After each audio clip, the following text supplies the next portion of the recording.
Welcome Prince Institute. Legal exercise number 30. Sir JD Bist at the rate 80 words a minute, then repeat 100 words a minute. Ready? Start. Subsequent to the dismissal of the second appeal, the appellants and the respondents compromised their dispute, and such compromise was reduced into writing.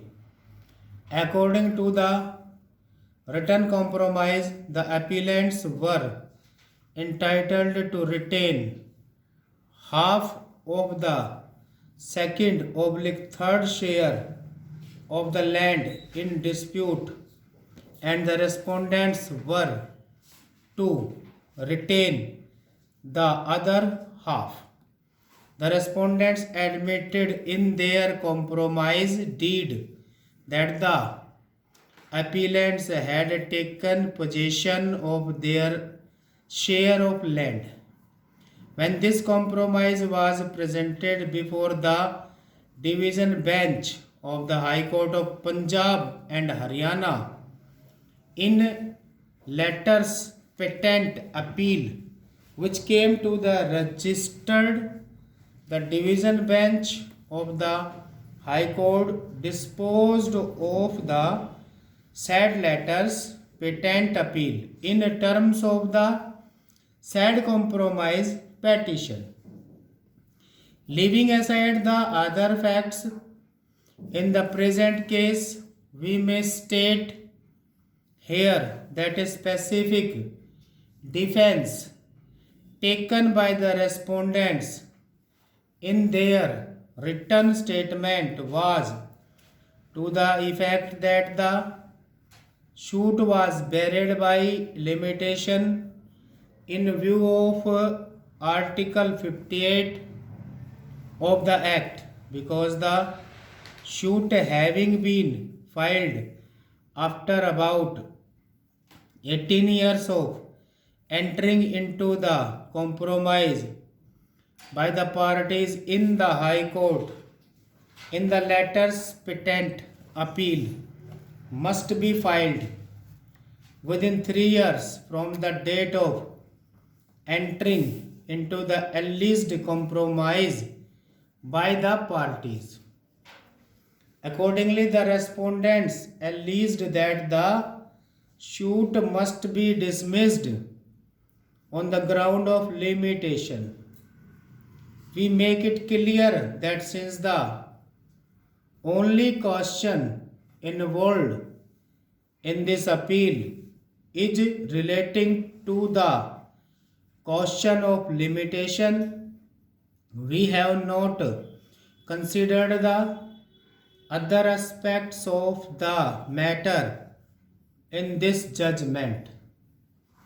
After the parties had entered appearance and led evidence in support of their respective cases also on the point of limitation, the trial court held inter alia that the suit was barred by limitation in view of Article 58 of the Act, as the cause of action arose in 1972. The High Court has not exercised the caution that was expected to while dealing with the judgment of acquittal by the trial court. High Court was not justified in interfering with the well-considered judgment of the trial court. The judgment of the High Court is set aside, and that of the trial court is restored. The appellant is allowed to go in appeal to the higher court if he is not satisfied with the judgment of this court. Leave is granted to pursue the matter in any court for final decision. Stop. Repeat at the rate 100 words a minute after 10 seconds.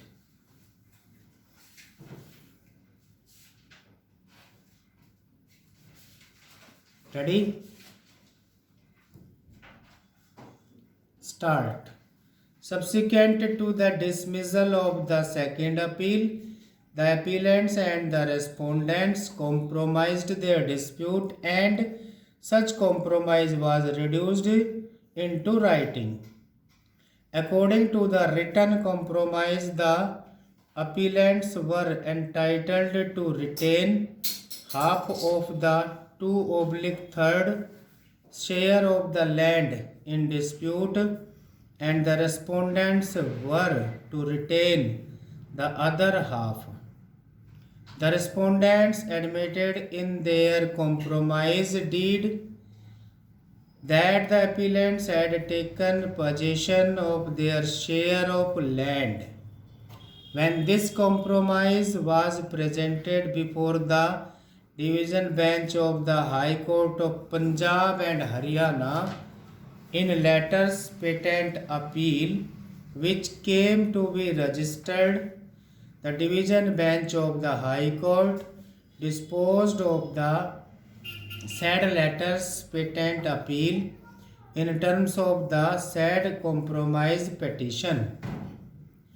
Leaving aside the other facts in the present case, we may state here that a specific defense taken by the respondents in their written statement was to the effect that the suit was barred by limitation in view of Article 58 of the Act, because the suit, having been filed after about 18 years of entering into the compromise by the parties in the High Court in the latter's patent appeal, must be filed within 3 years from the date of entering into the alleged compromise by the parties.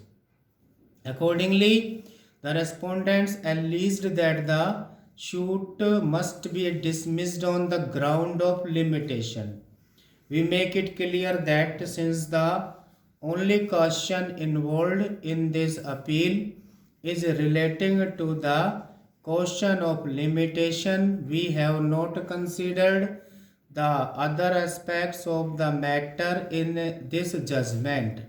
After the parties had entered appearance and led evidence in support of their respective cases, also on the point of limitation, the trial court held inter alia that the suit was barred by limitation in view of Article 58 of the Act, as the cause of action arose in 1972. The High Court was not exercised the caution that was expected. 2. While dealing with the judgment of acquittal by trial court, High Court was not justified in interfering with the well-considered judgment of the trial court. The judgment of the High Court is set aside and that of the trial court is restored. The appellant is allowed to go in appeal to the higher court if he is not satisfied with the judgment of this court. Leave is granted to pursue the matter in any court for final decision. Stop.